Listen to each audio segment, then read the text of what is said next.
My name is Marcus Chin and I'm 24 years old. What I'm about to tell you isn't a story about forgiveness or second chances. This is about the moment my parents realized they'd thrown away something priceless because they couldn't see past a price tag. This is about the night my father stood in a crowd of 800 people and watched me become everything he said I'd never be. Before I tell you about that launch event, when Dad's voice cracked trying to call my name and I walked past him like he was invisible, I need to take you back to the beginning. Back to the house on Willow Creek Drive, where my parents calculated my worth down to the dollar and decided I wasn't a worthwhile investment. I grew up in a middle-class suburb of Seattle, the younger of two children. My older brother, David, was 17 when this story begins. A straight-A student, varsity baseball captain, already accepted to Stanford on a partial academic scholarship. He was everything our parents wanted. Naturally gifted, self-motivated, impressive on paper.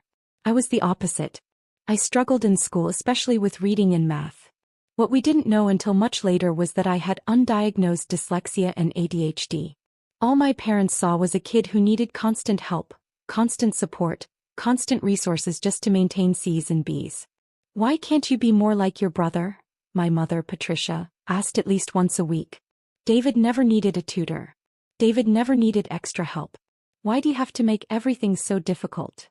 My father, Richard, was more direct. "We're paying $200 a month for tutoring and your grades are still average. That's $2,400 a year on mediocrity.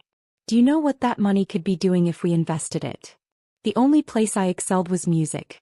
I'd started piano lessons at age 6, and while I struggled to read books, I could read music like breathing. My piano teacher, Professor Elena Vasquez, said I had a gift. That my fingers understood emotion in ways that couldn't be taught. "Marcus feels music," she told my parents during one of their rare appearances at a recital when I was 11. "He has genuine talent. With the right training he could—" "How much does the right training cost?" my father interrupted. Professor Vasquez looked surprised. "Well, if he wants to pursue this seriously, he'd need to increase to 2 sessions per week, enter competitions, eventually consider a pre-college conservatory program. So thousands of dollars for a hobby." My mother's voice was flat. "He can barely pass regular school. We're not funding a pipe dream." But they did keep paying for weekly lessons, mainly because it was the one thing that kept me quiet and out of trouble. Piano became my refuge. The 1 hour each week where I wasn't stupid, wasn't struggling, wasn't a disappointment. Professor Vasquez was in her 50s, a former concert pianist from Argentina who'd moved to the States to teach. She had dark eyes that missed nothing, silver-streaked hair she wore in an elegant bun, and hands that could coax magic from any keyboard. She lived alone in a beautiful old house near the university, dedicated entirely to her students. "You have something special, Marcus," she told me every week. "Don't let anyone convince you otherwise." By the time I was 14, my parents' resentment had reached a breaking point. David was finishing his first year at Stanford, and the bills were piling up despite his scholarship. I was still struggling through 8th grade, still needing weekly tutoring for $50 an hour, still costing them money for minimal return on investment. That's literally how my father put it, minimal return on investment. It happened on a Tuesday in April. I came home from school with my report card. 3 B's, 2 C's and 1 D in algebra. I'd actually improved from the previous semester. The tutoring was helping, but all my parents saw was the D. My father was waiting in the living room when I walked in, my mother beside him on the couch. David was there too, home for spring break, looking uncomfortable. "Sit down, Marcus," my father said. I sat in the armchair across from them, my stomach already sinking. "We've been doing some calculations," my father began, pulling out a spreadsheet. Because of course he had a spreadsheet.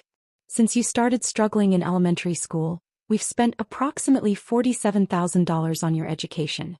Tutors, learning specialists, testing, extra programs, supplies. $47,000. Do you know what David cost us in the same time frame? Maybe $5,000, and most of that was enrichment programs he chose, not remedial help he needed." "Richard," my mother said quietly, but she didn't stop him. "You're bringing home C's and D's despite all that investment," he continued. "Meanwhile, David's at Stanford maintaining a 3.9 GPA. Your piano lessons alone have cost us $15,600 over 8 years. For what? So you can play at 1 recital a year." "I love piano," I said quietly, Professor Vasquez says. Professor Vasquez makes money off you staying interested. My mother cut me off. Of course she says you're talented. This is her income stream. That's not fair, I protested. She really believes. Enough. My father held up his hand. We've made a decision. We're cutting off your tutoring and your piano lessons. David needs money for graduate school applications and we need to start saving for retirement. We can't keep throwing money at a child who isn't showing results. The room went silent. I looked at David, who was staring at his hands, refusing to meet my eyes. You're taking away my piano lessons? My voice came out small, broken. You're 14, my mother said. Old enough to understand priorities. We have limited resources and they need to go where they'll make a difference. David has a future in corporate law or business. You'll be fine. You'll graduate high school, get a normal job, live a normal life. Not everyone is meant for greatness, Marcus. Something inside me cracked. Professor Vasquez offered me a scholarship. A full scholarship to her summer intensive program. She believes in me. A scholarship means she keeps you hooked, my father said dismissively. Then later there are fees, travel costs, equipment costs. We've seen this before. The answer is no. But the discussion is over. My father stood up. You'll finish out this month's piano lessons since they're already paid for, but that's it. And tutoring ends immediately. You'll have to figure out school on your own like David did. If you're genuinely enjoying this story, please consider hitting that like button. Your support helps me continue creating content like this. I went to my room and cried for hours. Piano was the only thing I had. The only place I felt talented, capable, worthy. And they were taking it away because it didn't produce the returns they wanted. That night I heard them talking in the kitchen. I'd come downstairs for water and froze when I heard my name. Maybe we're being too harsh, my mother was saying. He's still just a kid. A kid who's costing us a fortune for nothing, my father replied. Patricia, be honest. Do you really think Marcus is going to do anything extraordinary? He's average. Below average considering how much help he needs. We're not being cruel, we're being realistic. David is our investment that's paying off. Marcus is a sunk cost. A sunk cost. That's what I was to my father. Not his son. Not a person with value. A failed investment. I went back upstairs, packed a backpack with clothes and essentials and wrote a note. I understand I'm too expensive. I'll figure it out on my own. Don't look for me. I left the house at 2 a.m. and walked 4 miles to Professor Vasquez's house. I slept on her porch until she found me at 6 a.m. when she came out to get her newspaper. Marcus. She was in her bathrobe, hair down, looking shocked. What on earth? I told her everything. The conversation, the spreadsheet, the $47,000 being called a sunk cost. I couldn't stop crying. Professor Vasquez led me inside, made me hot chocolate and let me talk until I had nothing left to say. Then she made a phone call. Yes, Patricia, this is Elena Vasquez. Marcus is at my house. He's safe. We need to talk. My parents arrived an hour later. They didn't look worried, they looked annoyed. Like I'd created an inconvenience. Marcus, you can't just run away because you don't like our decisions, my mother started immediately. Get your things. We're going home. Actually, Professor Vasquez said calmly, I'd like to speak with you both first. Marcus, would you wait in my studio? I went into the music studio. A beautiful room with a grand piano, walls lined with instruments and awards, and closed the door. But I could hear everything. Do you have any idea what you've done to that child? Professor Vasquez's voice was sharp, angry in a way I'd never heard from her. Telling him he's not worth investing in? That he's too expensive to love. You don't understand, my father said. We have limited resources and 2 children. We have to make choices. You have unlimited cruelty apparently. Marcus is a brilliant musician. I've taught for 30 years and I've never had a student with his natural gift for emotional interpretation. He could be extraordinary. With all due respect, Professor, my mother said coldly, you're biased. You want to keep teaching him. I offered him a full scholarship to my summer program. No cost to you. I've offered to teach him for free if money is the issue. I've done everything but beg you to let this child pursue his gift. And you're cutting him off anyway because he's not like his brother. There was silence. He told you about the scholarship offer? My father finally said. He's been trying to tell you for weeks, but you won't listen. You're so focused on spreadsheets and return on investment that you can't see your own son. And now he's so convinced he's worthless that he ran away at 2 a.m. rather than live in a house where he's treated like a failed business venture. We're doing what's best for our family, my father said, but his voice was less certain.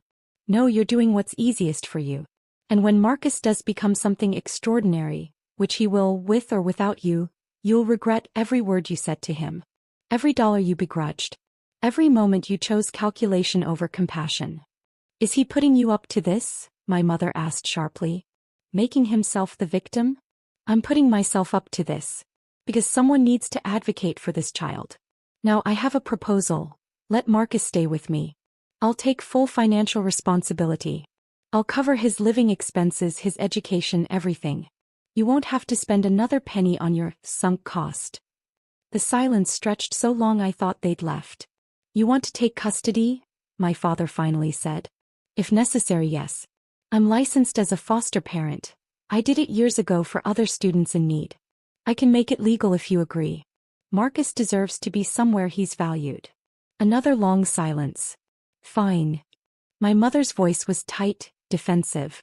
If he wants to throw away a perfectly good home for a fantasy, let him. We tried our best. We gave him opportunities. If he's too stubborn to appreciate what we've done. You've done nothing but damage. Professor Vasquez cut her off. Now get out of my house. I heard the front door slam.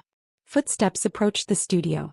Professor Vasquez opened the door, her face composed but her eyes bright with unshed tears. Marcus, you're going to live with me now. If that's what you want. They really just left me? I whispered. They did. And sweetheart, I'm so sorry. But their failure to see your worth says everything about them and nothing about you. You're staying here, we're going to prove them all wrong, and you're going to be magnificent. Do you trust me? I nodded, unable to speak. Good. Now we have work to do. You have talent, but talent needs discipline. Structure. Dedication. Are you ready to work harder than you've ever worked? Yes. Then let's begin. The legal process took 3 months. My parents signed custody papers without contest, officially giving me up. David called once to say he was sorry that he'd tried to talk them out of it, but he had finals and couldn't get involved. I told him I understood, but we both knew it was a lie. He chose not to get involved.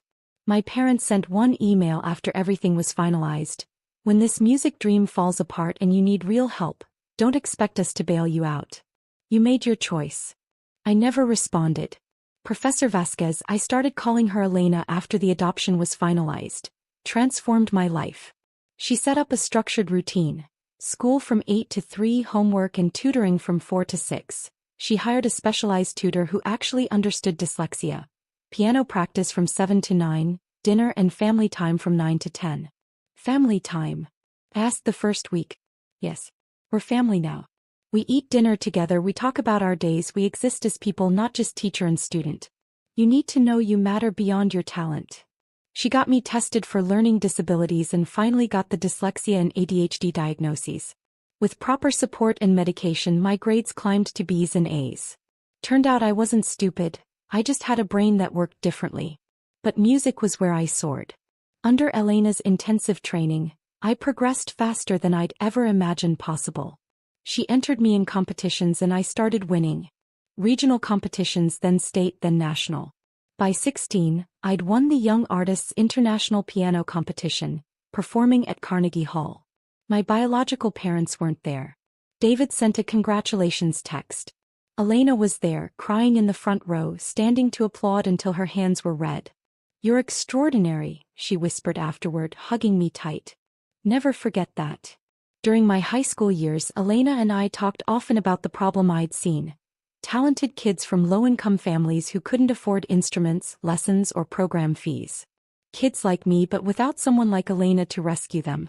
Why can't we create something? I asked during dinner one night when I was 17. A program that gives free instruments and lessons to kids who can't afford them? Elena's eyes lit up. That's a beautiful idea. But it takes funding, organization, infrastructure. So we start small. We fundraise. We get donations. We build it. Drop a comment and let me know where you're watching from. Your support means everything. That conversation planted a seed. We started researching nonprofit structures, funding models, similar programs. Elena introduced me to people in the music education world. I spent my senior year of high school developing a business plan for what I called Harmony Bridge, a nonprofit that would provide free music education to underprivileged youth. I was accepted to Juilliard with a full scholarship. During my 4 years there studying piano performance and arts administration, Harmony Bridge grew from an idea to a reality. Elena and I officially incorporated it as a 501c3 my sophomore year. We started with a single program in Seattle serving 30 kids.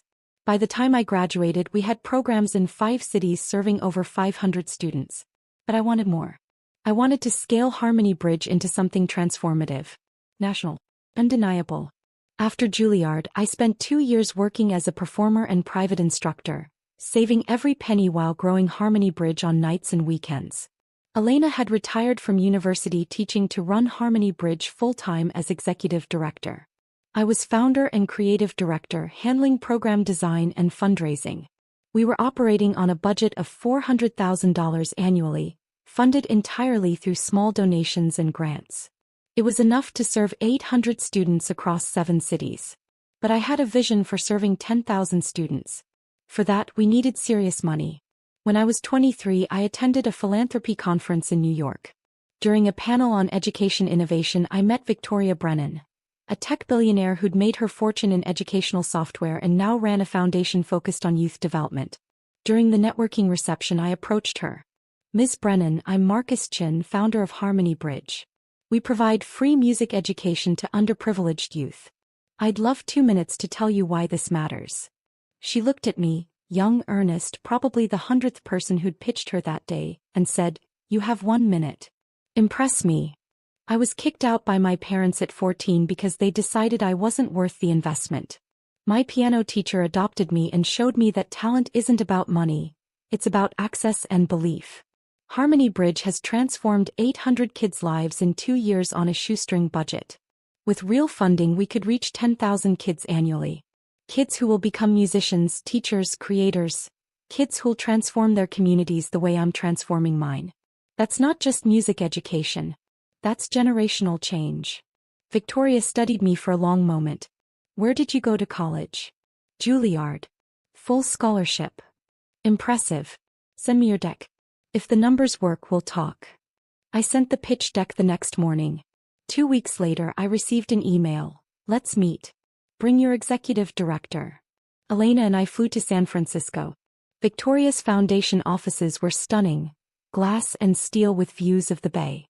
We presented our vision, a $25 million capital campaign to expand Harmony Bridge to 30 cities over 5 years, serving 10,000 students annually with free instruments, lessons and performance opportunities. Victoria asked tough questions.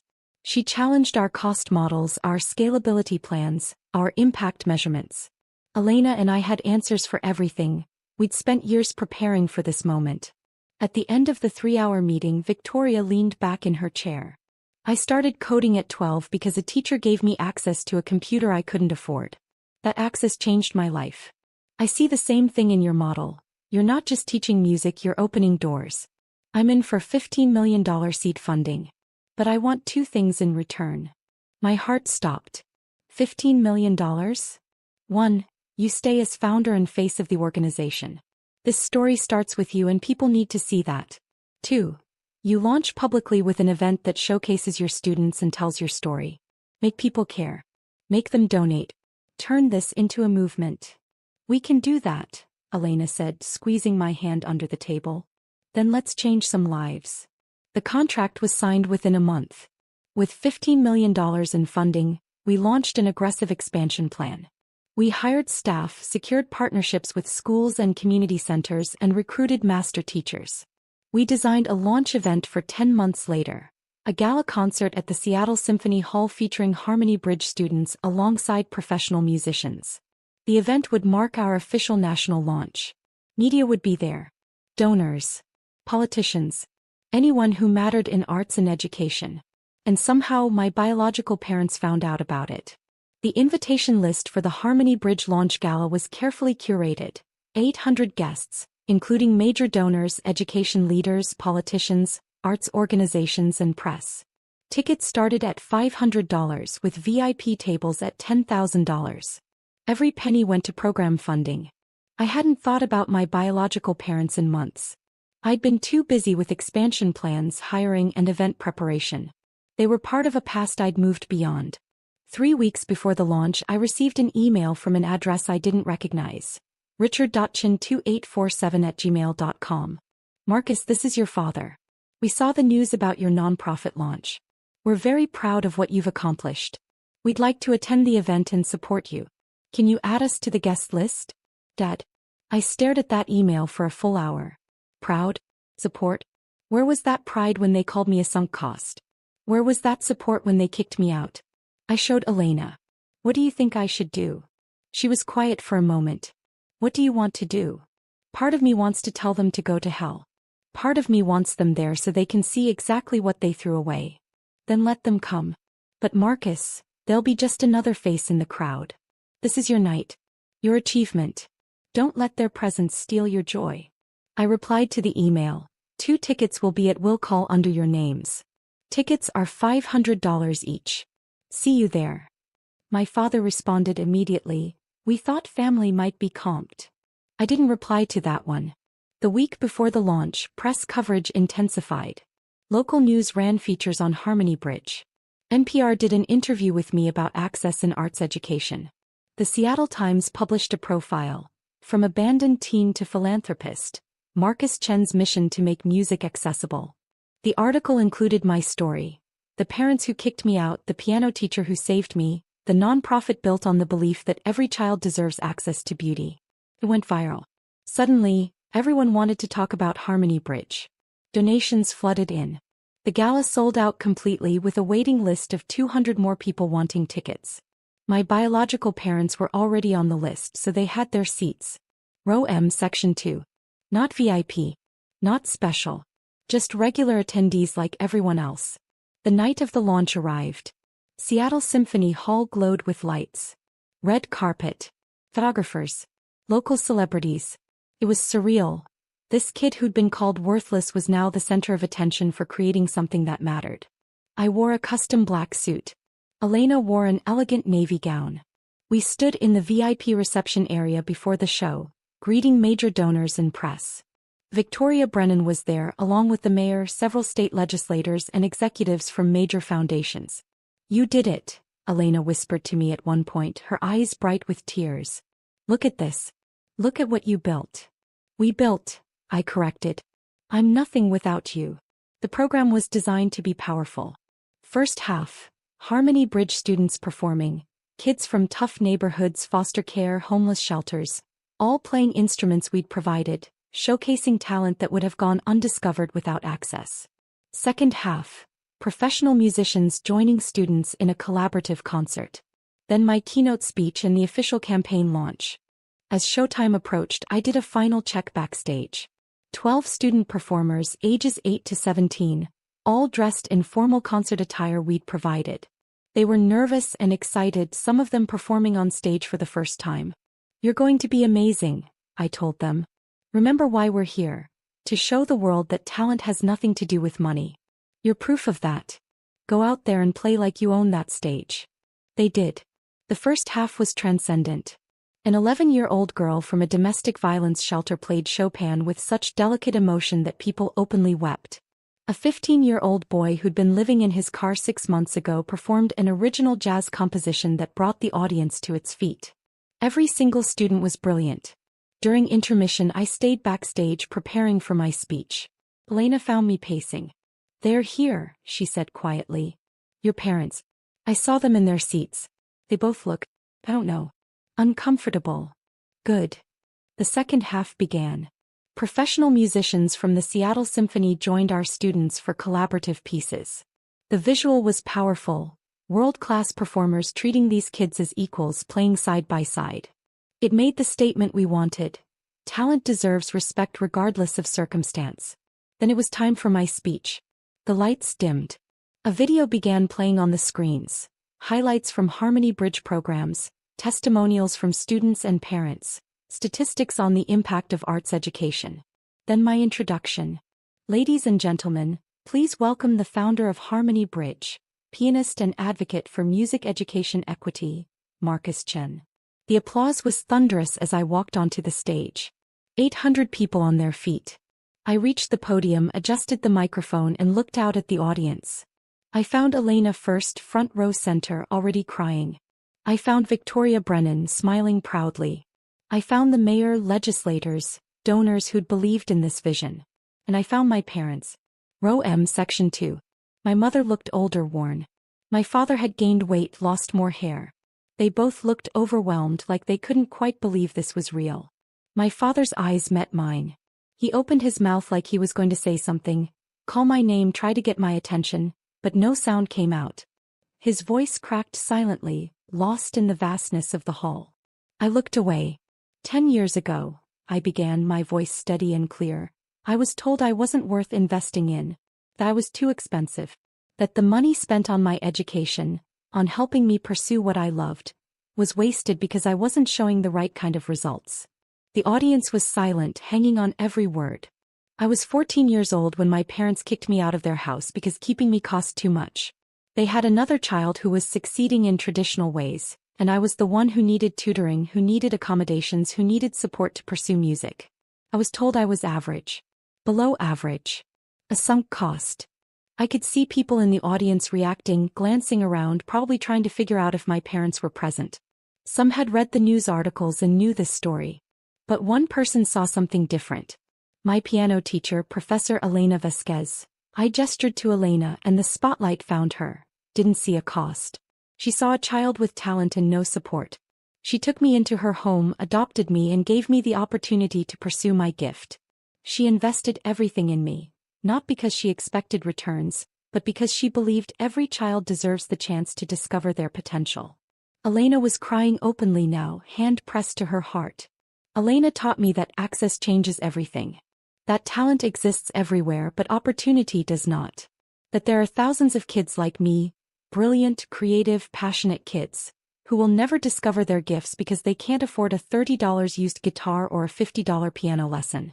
Harmony Bridge exists to change that. To give those kids what Elena gave me, a chance. The applause started, building to a roar. I waited for it to quiet. Tonight we're launching a $25 million campaign to bring Harmony Bridge to 30 cities. To serve 10,000 students annually. To provide free instruments, free lessons, free access to the transformative power of music education. We're not just teaching kids to play instruments, we're teaching them they matter. That they're worth investing in. That their dreams are valid even if they don't fit traditional definitions of success. More applause. I could see people pulling out phones, probably to donate. To everyone who's supported Harmony Bridge, our donors, our volunteers, our partner organizations, thank you. You're changing lives. You're opening doors. You're telling kids they're worth it.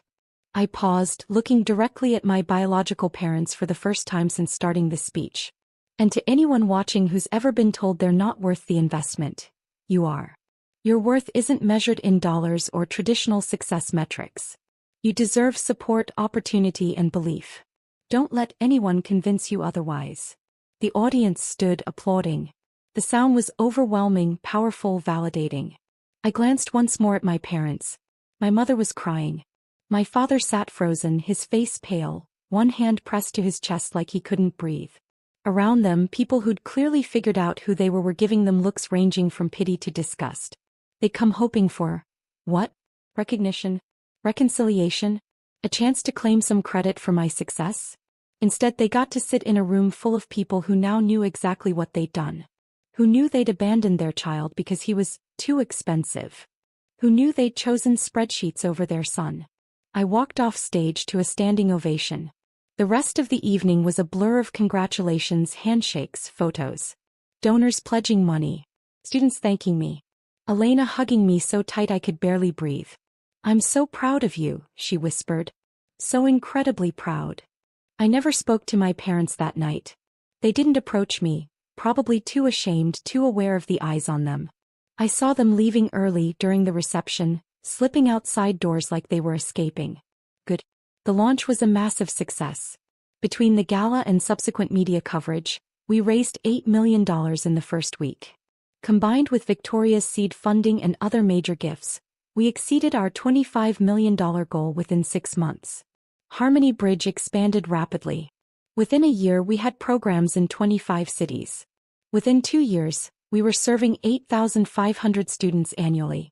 The impact was measurable and profound. Students' grades improved, self-confidence increased, college enrollment rates rose. We were changing lives. My biological parents tried to contact me exactly once more. 3 days after the launch, I received a long email from my father. I've never shared it publicly, but I'll share excerpts here. Marcus, I don't know how to begin this. Your mother and I were at your event. We were so proud but also devastated. Sitting in that audience, hearing you tell our story, seeing what you've become, we realized the magnitude of our mistake. We treated you like a business decision instead of our son. We prioritized money over you. We were wrong. Terribly, unforgivably wrong. I know we don't deserve forgiveness, but I'm asking anyway. Can we talk? Can we try to rebuild? We want to know you. We want to be part of your life. Please. Dad. I read that email 3 times. I felt nothing. No anger, no satisfaction, no sadness. Just nothing. I replied with one line, "You made your choice 10 years ago. I made mine tonight.